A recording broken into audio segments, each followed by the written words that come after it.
Hello, I'm Scott Thompson. Starting this week, After 10 will be joining you every weeknight at this time. Imagine for a moment a city that runs independently of fossil fuels.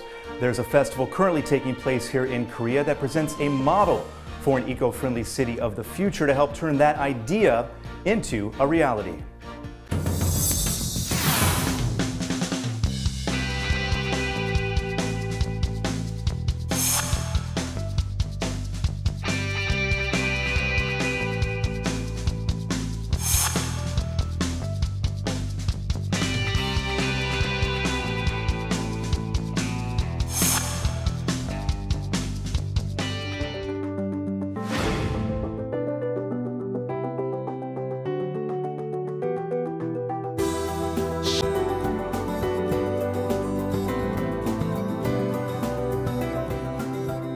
And today we are joined by Konrad Otto-Zimmermann, Creative Director of EcoMobility World Festival, Suwon 2013. Thank you very much for being on the show. Thanks for having me. Let's begin with the festival itself. Tell us about it. Well, the EcoMobility World Festival this year is a unique experiment. 1 month, one neighborhood without cars. So people will experience an eco-mobile life without the car for a full month, and the world will look on. So we'll have lots of visitors from all countries of the world looking how an eco-mobile life looks like, how people move around with various types of vehicles, or they are walking, using public transport, and having a life without cars. And this is the very first year of this festival, correct? That's correct. How then did the concept for the festival come about? Well, I must say that some years ago I was running a bicycle-friendly city project in Germany. And my experience was that we worked for 7 years. And when we looked back after 7 years, what we had actually achieved, it was not so much. Yes, there were some bike paths with red color and so on, but we did not really change the entire culture of living, and there were still lots of cars in the street, so we did not really produce an eco-mobile street or town. And now if we want to move quickly towards more environmentally friendly cities, we don't have time for 7 years or even 14 years to finally arrive there. So I was thinking, how can we actually convey a vision of a real city with real citizens in real time doing an eco-mobile life. This can only be staged for a certain period of time. We do it for a month now here in Suwon. And before we go any further, we should probably explain what eco-mobility is. It's a term that I believe you helped coin, correct? Tell us a little bit about what eco-mobility is. In short, eco-mobility is walking, cycling, wheeling, passenging, meaning being a passenger in public transport, or if you need a car, to take a car from car sharing rather than to necessarily own one. And what our concern is in the cities, when you see the cities filled up with cars, basically cars that are parked 95% of the time, they are just standing, they're not even useful, then eco-mobility means the 3D. It means downsizing the cars to human scale. We don't need a big box of steel and metal of 1.5 tons weight to transport a person of 60 or 70 kilos of weight. It means down speeding, to lay out cars and vehicles for city speed and not necessarily for motorway speed, so we can go to much smaller units. And the third D is down numbering. Not everybody owns a car, we can just use a car by car sharing. So then what sort of message are you trying to promote then through eco-mobility throughout the world? It's a message of a more livable city with more livable streets by changing the way how we move around in the cities, where street space and a different use of street space plays a role, but where also citizens' behavior comes in. Not expecting that when you buy something at the corner store, you should jump into your car and get it, but you may be able to walk. Or if you have a longer distance, take the bicycle or take whatever is needed. What is the least heavy, the least energy consuming, the least polluting means for the particular purpose. And I know beside the benefit of there being less fossil fuels being used, there are other benefits that you also are touting during this festival. Can you tell us about that? Absolutely. I mean, there are, first of all, very clearly environmental benefits. Less pollution of noise, less air pollution. It has health impacts. If people walk more, they'll just be living a healthier life than as if they sort of get stuck sitting in vehicles all the time. Then the street space aspect that I mentioned already, gaining back public space for other purposes. But then is a social process of social learning, there's a community-based process going on actually also in Suwon for this festival, which is part of the benefits. People talk to each other because there's a challenge. Somebody says, can we do a month without cars? So they talk to each other. They talk about the way they are moving, the way they want to use the streets. There are conflicting interests, of course. Some people say, oh, that's great. Others say, never with me. I will not join that. There are shop owners who say, if the cars can't park in front of my door, I will lose business. Others who say, no, instead of one car in front of your door, there will be 10 people coming by bicycle, so you'll have more business actually. All these conflicts are being discussed here. And of course, the city officials have a role to play, the businesses, the young people. Actually, we had here a group of youth reporters, of young people, schoolgirls, schoolboys, who were writing articles about ecomobility, published in a magazine or in a newsletter type of thing that was distributed across the neighborhood. So there's a huge local community process going on, which is also part of this exercise. Let's get back to the festival itself. What sorts of special events are going to be taking place throughout it? There will be a variety of events taking place through the entire month. We'll start with an expert conference on ecomobility, where the world's expert on sustainable transport will meet and talk about how to make cities more livable. But there will also be interesting tours related to ecomobility, for example, a visually impaired tour, where people get blindfolded, having tried to move around the city and see whether the city is good for people who cannot see, or where the challenges are. And there will be lots of course, cultural experiences and cultural dancing events and local Korean food experiences for people who come from all over the world. And there will also be a lot of fun events for Koreans who just want to spend a good weekend in Suwon, in this neighborhood. For example, there is a karaoke facility, pedal-driven, so that is powered by pedal power. And the idea is that this one neighborhood in Suwon is going to be essentially car-free, correct? That's the centerpiece of this festival. That's what we are aiming at, and we hope all residents will move out the cars. The city has provided another alternative parking lot where the cities can move out their cars so that the neighborhood is practically car-free. For anybody who may be coming down, they want to check out some of the highlights, some of the maybe more interesting things, maybe more of the some new inventions of that sort. What sort of things would you recommend they check out? I would recommend they go to the EcoMobility exhibition. They can see a whole range of vehicles available right now. Some of them you don't find really in any shop yet. But they have been invented, they are being produced, they are being marketed somewhere in the world, but not available in any shop here, so that people can see what is available that could ease people's life without necessarily having to use a car. There's lots of 2-wheel, 3-wheel and 4-wheel solutions around.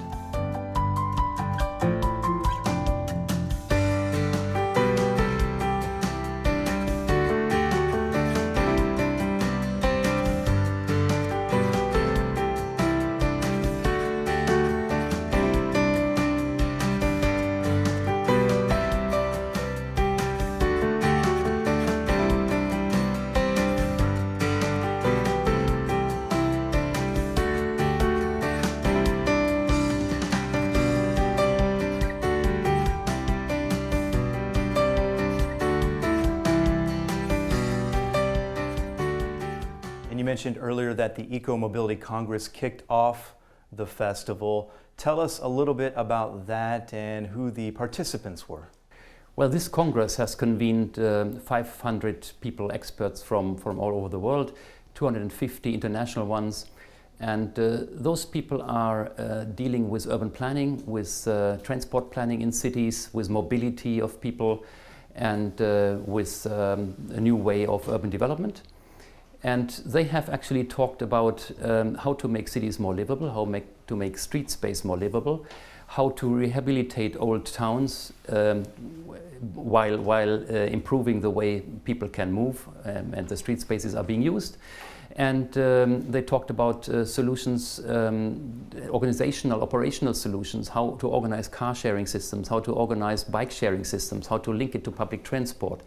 And these discussions have been very useful because they will provide an impulse to city planners and local decision makers and to mayors worldwide how to work in an eco-friendly direction. And actually the outcome of the Congress has been the Suwon Impulse, which is a declaration that was adopted and contains ideas what cities should be doing in order to arrive at an eco-mobile city.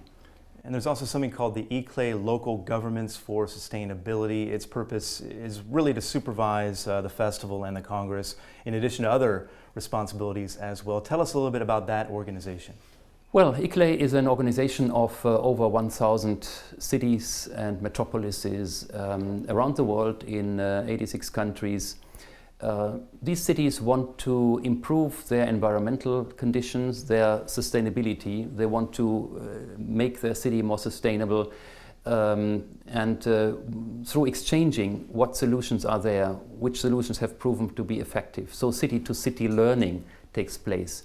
And the organization actually organizes conference, training seminars, but also does some research, looks at case studies of successful practices in cities worldwide to write up an analysis, how has this city achieved this great project, how was it funded, what impacts has it brought about, and then to provide it to other cities worldwide. So this mutual learning is certainly a big thing there, but also the organization organizes joint programs where cities join together to run through the same process of improving their local environment, but in concert with each other. And while they do so, they exchange experiences and challenges and solutions. And you mentioned earlier there are more than 1,000 cities throughout the world that are part of ICLEI. What support in turn then does ICLEI provide to those particular city governments? Yeah, I mean, we provide information, we provide analysis, as I mentioned already, the best practices through case studies. We provide advice, we produce studies, but we also produce, and of course newsletters to inform them on a more day-to-day basis or month-to-month basis. But we provide also guidebooks, tools, software tools for their environmental management work. We bring them together to conferences, trainings, and so on. Many cities pick up on this, and years later we see that they have initiated something locally that actually dates back to a moment when we brought them together with another city that had done outstanding work. And then ICLEI launched its East Asia Secretariat last year and picked Seoul for the headquarters of that. What is the purpose of that particular headquarters, and why was Seoul picked? We had offices in Japan and Korea already, but the East Asia region is a particular focus region for us right now because it holds actually a huge part of the global population. China alone has 1/5 of the global population. Half of the construction activity in the world will soon just happen in this one country, China. So cities are being built like crazy, new cities are being expanded. So to influence all this urban development in an environmentally friendly direction is of course what we want to do. And cities in countries like Japan or Korea have a lot of experience to contribute, while they can also, I think, learn from others. So networking the cities in this region is particularly important. So we have set up a structure for this, regional secretariat for this, that supports this work. And we are happy that Seoul Metropolitan Government is hosting us generously and providing the conditions for us to have this office.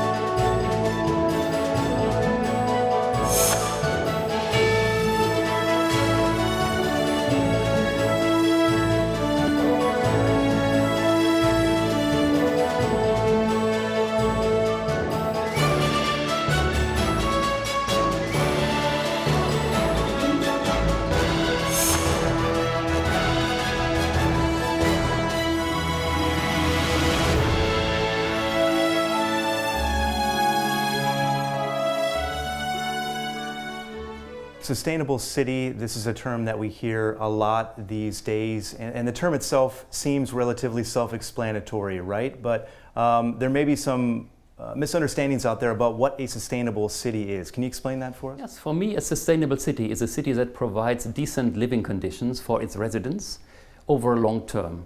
This means not just looking at what they need today, but what the framework conditions would be in the decades to come. we'll face an era worldwide of resource constraints. We'll have less oil, or we'll even run out of oil. We'll run out of natural gas at some stage. In many cases, in many places in the world, we are running short of water. In many places, climate change is leading to droughts or floodings that actually lead to misharvests also where we have less crops. So worldwide food prices will increase. So all of this will put a stress on cities. On each cities in a different way, but cities will be under stress. While we have worldwide urbanization, the world population will grow in the next 40 years by another 2 billion people. But of these, then 9 billion, not only 50% like today, but 2/3 will living in cities. So we'll be more crowded. The majority of humans will be crowded in cities. And these cities will be extremely vulnerable because they'll be dependent on resource flows from outside. So to make a city extremely resource efficient, that it can get along with the least resource input, but can produce the best living conditions for people, also in a resilient way. This means earthquake safe, flood safe, drought safe. That is what for me is sustainability, to make the city able to be sustained, to help that the city structure is built so that people's lives are being secured, even if the framework conditions will get maybe tighter and tighter, worse and worse. These things you're saying sound like they make perfect sense. What are some of the challenges, though, in getting from where we are now to getting to where we'd like to be? One key challenge is that it's difficult for current decision makers to invest public taxpayers' money into solutions for tomorrow when people will ask that their needs today are satisfied more in a short-term fashion. And of course, city councillors and mayors are being elected for a term of 4 years or sometimes 6 or 8 years in some countries, and they are looking at satisfying the current electorate, people who are voting for them, and not the future people. So that's one underlying problem. Another problem is the vision. Many people cannot have a vision of how life in the future should be. They cannot picture it, they cannot really imagine it, although they can talk about it, but the pictures that are in their minds may be very different. So we need to create an image of the future to open the windows towards more imagination, and this is exactly what the EcoMobility World Festival is about. We want to showcase in a real city, with real people, with real mobility, in real time, how future mobility could look like. Speaking of what future ecomobility could look like and sustainability could look like, what are some role models that we can look at right now, cities, countries that are making the right steps and moving in the right direction? Right. I mean, there is a number of cities that have introduced and actually not only experienced with, but already implemented outstanding solutions. And there are the usual suspects that everybody knows about. There is New York with its bike system. There is Changwon, Korea, with its bike sharing system. There is Seoul with its policy of one less nuclear power plant, which also, of course, leads to mobility issues. There is Portland in Oregon in the United States. There is Copenhagen in Denmark, Barcelona. But one city where many things come together, and that is quite a comprehensive example of an eco-city, is, for example, Freiburg in Germany, where the city has taken the decision to decouple itself from nuclear energy. So they are using and exhausting every potential of renewable energy, including having hydropower plants, very small ones in the small river, but doing a lot of projects in the field of solar energy, having introduced a pedestrian zone in the inner city area already decades ago, having expanded even their tram network, and so on. That's a city that has done a lot. But in order to achieve it, I think several factors have to come together. There needs to be a readiness by people to think in a green way. There needs to be political leadership that actually dares something. And there needs to be political support by the majority of the city council. And there are 37 cities here in Korea right now that are moving in the right direction as far as eco-friendliness goes. When you look at Korea and what it's doing, what do you see? I see, first of all, a country that is still in an economic growth mode. And the government had actually, the previous government, talked about green growth, but about growth. But we know that we cannot grow our economy, and we cannot grow the cities, and cannot grow the cars forever. So there needs to be limits to growth. And more and more cities are now turning green in the way that they understand this and want to see how they can plan for not only more and more cars and bigger cars, but for the future mobility. They talk about not about building more and more covering more and more space with concrete and asphalt, but how to arrive at a reasonable density and keep public space also for green space and so on. And I see very encouraging examples in Korea. I think Korean cities are learning and shifting quickly towards a green mode. What are some of those examples that you see and you think, oh, that's a great idea? I mean, Suwon City is, of course, an example that already years ago started with very progressive water policies and reaching out to the famous promotion of toilets and of green toilets. But now Suwon is, of course, giving an example of eco-mobility. Seoul, for its policy to transform the energy system to more energy saving using new forms of energy rather than to just take nuclear power as something that is forgiven and forever. Changwon, that has this famous bike sharing system. I was just last week in Gwangju and saw that they have very ambitious low carbon development policy with some instruments and tools that bring people to reduce CO2 emissions. Konrad Otto-Zimmermann, we appreciate you sharing your insights on the EcoMobility World Festival. Before we go, please say a quick word to the viewers of Arirang. Well, I would invite everybody to come to Suwon, come to the Hengyeongdong neighborhood, to visit the EcoMobility World Festival 2013, which, as we said, takes place from the 1st September to the 30th of September. Take part in the activities, go to the exhibition, look at the eco-mobility vehicles, but also go and test them. Take them out of the exhibition. There is a test track. You can ride them. You can actually exercise eco-mobility, see how you can move differently and have a lot of fun, but also, of course, then enjoying good food and a good cultural program. Certainly encourage everybody to come check out the festival. Thank you very much again for being on the show. We appreciate it. Thanks for having me. And thank you, as always, for watching. A quick reminder that starting this week, After 10 will be with you every weeknight following the 10 o'clock news. We'll see you next time.